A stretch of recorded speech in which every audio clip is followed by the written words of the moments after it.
Howdy, hi. Today's Do Your Job Sports College Football Week 11 picks and predictions. Let's get into the video.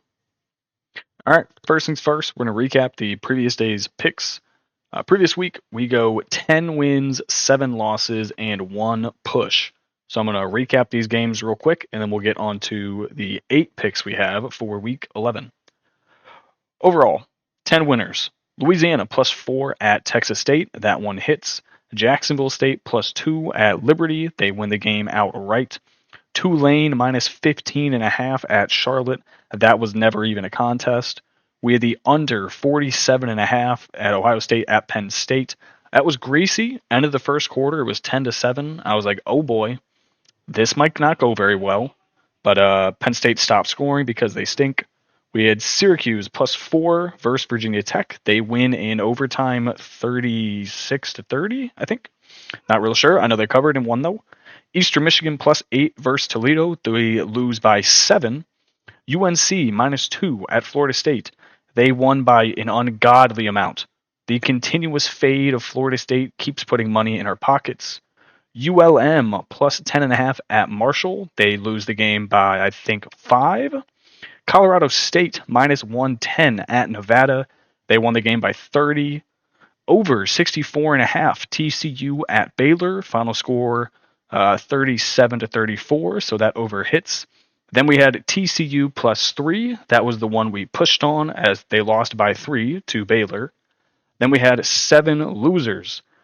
New Mexico State +10 at FIU. I think this was like a Tuesday or a Wednesday game. They got destroyed. It wasn't even close.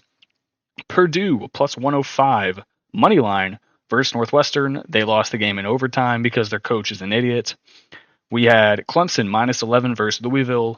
They lost at home by double digits off of a bye week to Louisville.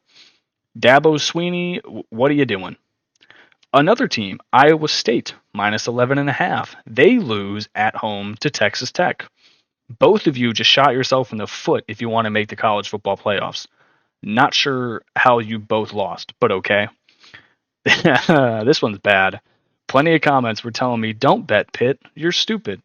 Take SMU. Probably should have taken SMU, but I didn't. We took Pitt +6.5. They lost by 1 million. We had Wisconsin +3 at Iowa. They lost by about 20. Then we had USC -2.5 at Washington. Somehow, Lincoln Riley is going to start the year as a ranked team.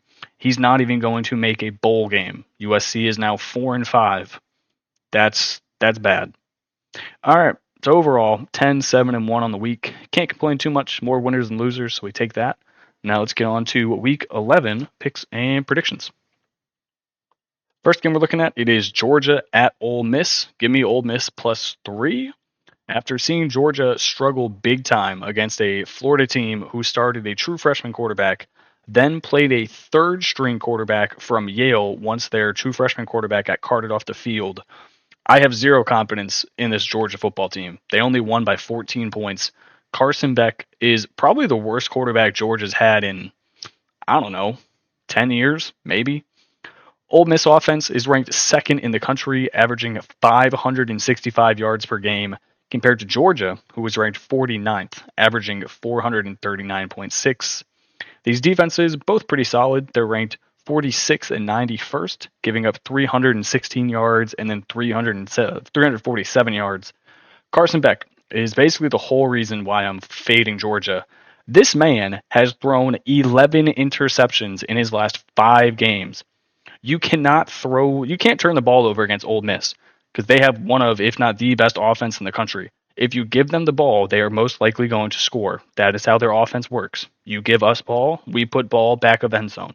That's just how it's going to go. So if Carson Beck is going to play horrible football, Georgia's going to lose this game by double digits. Kirby Smart's going to be real mad. Georgia's going to have to figure out a quarterback for next year. I'm not sure what the recruiting looks like, but Carson Beck, it cannot be the answer. With how good this Georgia defense is, you cannot have Carson Beck as your starting quarterback. So give me Ole Miss +3. Next game. This is a Tuesday night game. We got some action. It's Miami of Ohio at Ball State. I'm taking the over of 50.5. It is that time of the year, the final 3 weeks of the season. We get midweek action. That is what we all live for. Miami of Ohio rocking a 3-game winning streak in the MAC. They are averaging 38 points per game during that 3-game winning streak. Ball State has one of the worst defenses in the entire country, being ranked 256, giving up 490 yards per game, almost all of it through the air at over 300 yards. Ball State has played 4 MAC games this year. They're averaging 34 points on offense. They're averaging giving up 35 points on defense. I'm not very good at math, but if you take 34 and add that to 35, you get 69. And that's good for 2 reasons. 1, ask your wife. 2, that's way over 50 and a half. This Miami defense, kind of in the middle of the MAC. Actually, no, towards the higher end of the MAC. They're ranked 87th overall, giving up 350 yards per game. There's going to be a ton of points in this game. Miami's going to take the lead early. That's going to force Ball State to throw the ball. That means they're either going to, 1, score touchdowns, or 2, throw a bunch of interceptions, which are going to either lead to easy points for Miami or just a pick 6 right on the bat. So I'm going to take the over 50.5. Remember, this is a Tuesday game, so if you want to get your money in on it, make sure you bet this one early. Next game, Syracuse at Boston College. I'm taking the Qs minus 105 on the money line. This line really doesn't make much sense to me. Syracuse has the better offense and defense. They're coming off of a massive home win in overtime. I don't see why Boston College is basically a pick 'em in this game. Syracuse offense ranked 23rd in the country, averaging 463 yards a game, compared to Boston College, who is ranked 165th, averaging only 165 a game. Or sorry, not 165. That is supposed to be 365. I can't type. These defenses are similar, giving up 364, 375 yards a game. Boston College, though, has lost 3 games in a row. All of those are against teams with better offenses than them. So if they play a team who has a higher quality offense, they just lose the game. Boston College can't keep up with the other teams that can score quick. Syracuse has the 4th best passing offense in the country. Let's not forget they're led by quarterback Kyle McCord, former Ohio State quarterback. Besides one game this year at Pitt, which was a nationally televised game, I think on Friday night, where he threw for 5 interceptions, Kyle McCord's been great. He's the most passing touchdowns in all of college football currently. The dude's a demon. He was a very highly touted recruit. I don't understand why they're only minus 105 at Boston College. Syracuse is hot right now, coming off a big home win in overtime. So give me the Qs minus 105. I thought they'd be favored in this game by like 3.5. So the fact I can bid him basically a pick 'em, yes please. Next game, this line has already moved a ton. Michigan, Indiana. When I first typed this in, it was Indiana minus 11.5. It is now minus 14 for Indiana. So therefore I have to make it 14 because that's when I make the video. So if you see this, please bet this early. This might jump all the way to 20. I really don't know how it's already jumped 2.5 points, but here we are. Indiana currently potentially looking like the 2nd best team in the Big Ten. In terms of wins-loss they are, but obviously Penn State and Ohio State, we'll find out here soon, because I think Indiana plays at Ohio State in 2 weeks. So that should be a banger of a game. Indiana got their starting quarterback back in Curtis Rourke. He came back from injury, performed great against Michigan State in their 47-10 victory, going 19 for 29, 263 yards, and 4 touchdowns. This Michigan offense, not going to be able to do anything compared to what Indiana's offense is going to do. Indiana averages 481 yards per game. Michigan only averages 308. Indiana also dominates then on defense. Indiana's defense is ranked 11th in the country, only giving up 289 yards per game. Michigan ranked 111th, giving up 360 yards per game. Michigan coming off of a home loss where they gave up 38 points to Oregon. Now, I'm not going to say Indiana and Oregon are on the same level offensively, but they might be. It's kind of close. And Indiana's at home with their starting quarterback back. So I think Indiana's probably going to drop 40 points on them. And the fact that we only have to lay minus 14 for a dub sounds pretty good to me. So give me the Hoosiers minus 14 at home versus Indiana. Next game we're looking at, it is UCF at Arizona State. I'm taking UCF plus 4.5. UCF, they started a new quarterback. This dude is a demon. He's a redshirt freshman. They're coming off of a win, 56-12 against Arizona. I think they run it back here against another Arizona team, but this time the state version.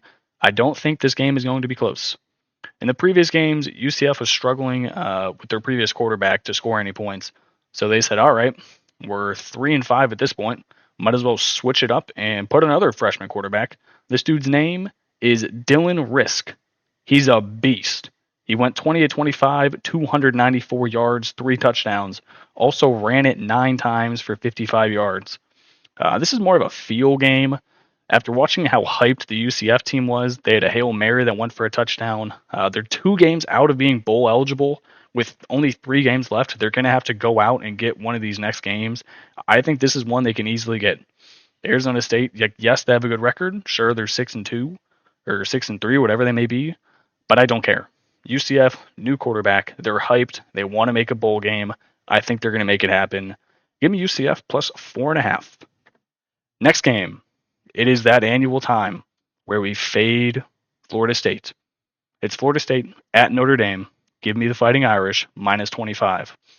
The weekly fade, Florida State continues.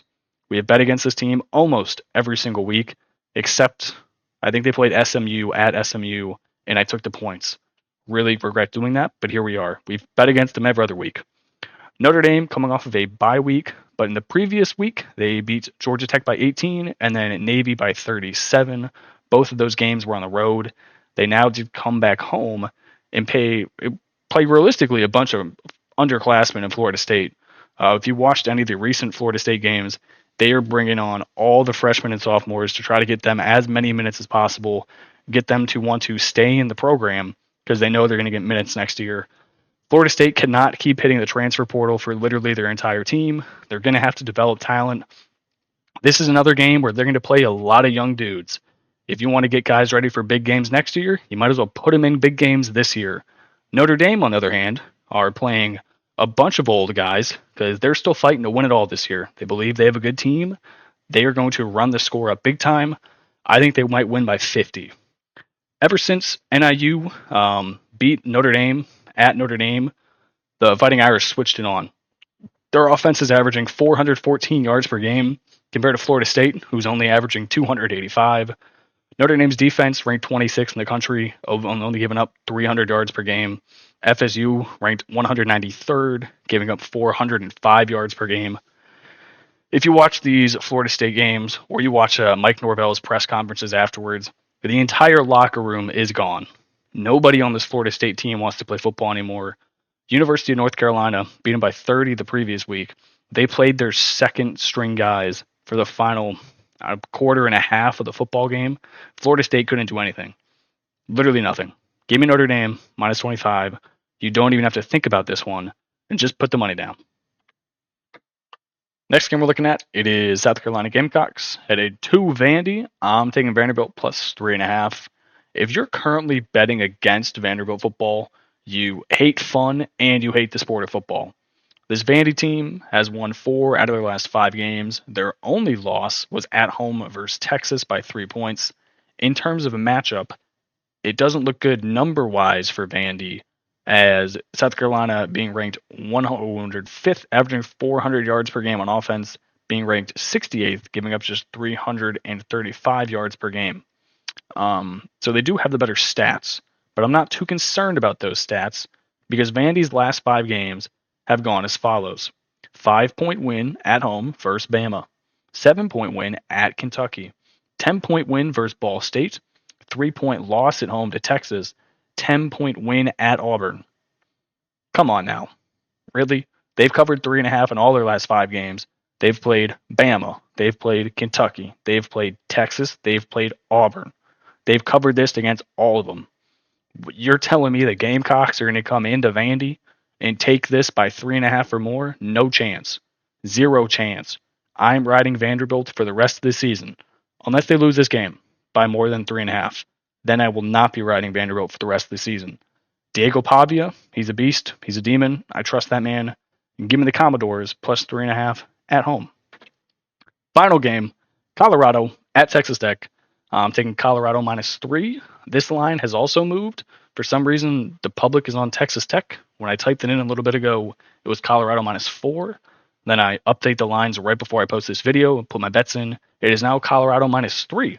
So I got a better number, so I am a happy man. But I don't understand why the public is on Texas Tech. Colorado coming off of a bye week, Texas Tech off of a crazy comeback win against Iowa State. Actually, that's probably why the public is on them. They probably like the fact that they just beat Iowa State on the road. But I don't think that matters. I think the Red Raiders are tired. Colorado should have a lot of fresh legs considering they were just on a bye week. Both of these offenses are in the top of the Big 12, being ranked 62nd and 28th nationally, averaging 430 and then 457 yards per game. Colorado has the edge, though, in defense.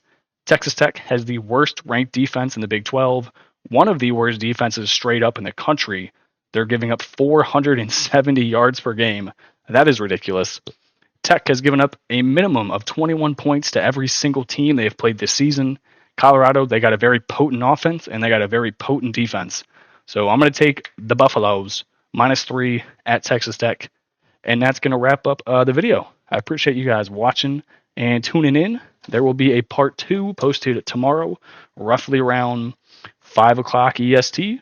So make sure you tune in to that one. If you have not already, hit the like and subscribe button. And I will catch y'all in the next video. Peace.